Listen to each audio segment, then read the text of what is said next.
Welcome. In this video, we're going to introduce the concept of finding an area bounded by curves. Now, before we get into the nitty-gritty of what's going on here, let's just recall from Calc 1. And I'll keep the color the same.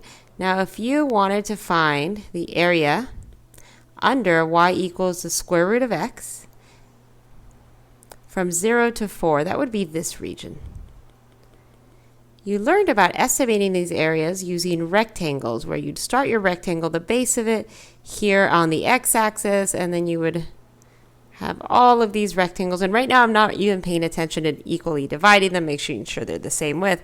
But the whole idea was that then you'd count up the area of each of these rectangles and add them up, and that would give you your total area. We're going to do something similar when we find the area of regions. Here I'm going to sketch a representative rectangle, and I really don't want to take the time to sketch more rectangles. So there's a representative rectangle. And I can keep adding up these rectangles, and that'll give me the area of this region. So the big takeaway here, the big difference that is, if you notice, the rectangles here start along the x-axis. That's the bottom. But here they don't.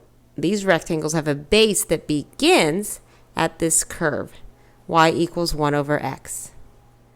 So in order to set up this area on the right, you'd have the integral from 0 to 4 of the square root of x dx. That represents that area here.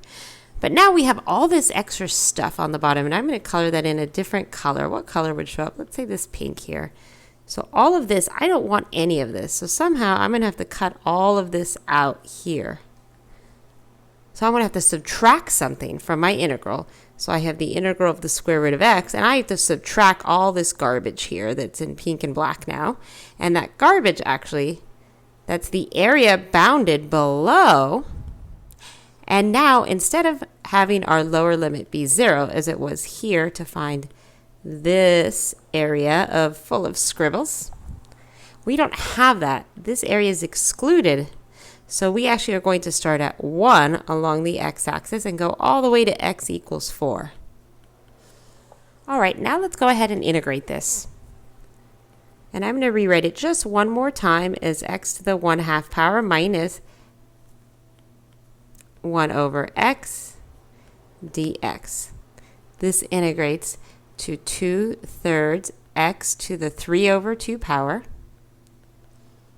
minus the natural log of x, and this is evaluated from 1 to 4. So we have 2/3 4 to the 3/2 power minus ln of 4 minus 2/3 plus 0. Okay, and when this all is said and done and works out, you end up getting 14 over 3 minus ln of 4. Or this is approximately, and let's go to say 4 decimal places, 3.2804 using technology or a calculator to figure this out. Now, before I close on this video, I want to stress the importance of always trying to draw at least one representative rectangle. So I'm going to erase this and do this again. My rectangle in this case, the width of this rectangle, the base, is parallel to the x-axis. And that should ring alarm bells in your head and tell you that you're integrating with respect to x. Eventually, you will see regions kind of like this region here in the middle. And when we draw our representative rectangles, they're going to be more like this. And I'll get to exactly how we figure this out in a future video. But the base, the smaller part of the rectangle here, is no longer parallel to the x-axis. It's parallel to the y-axis. So hopefully that gives you a clue that these integrals will be with respect to y. I hope this video was helpful.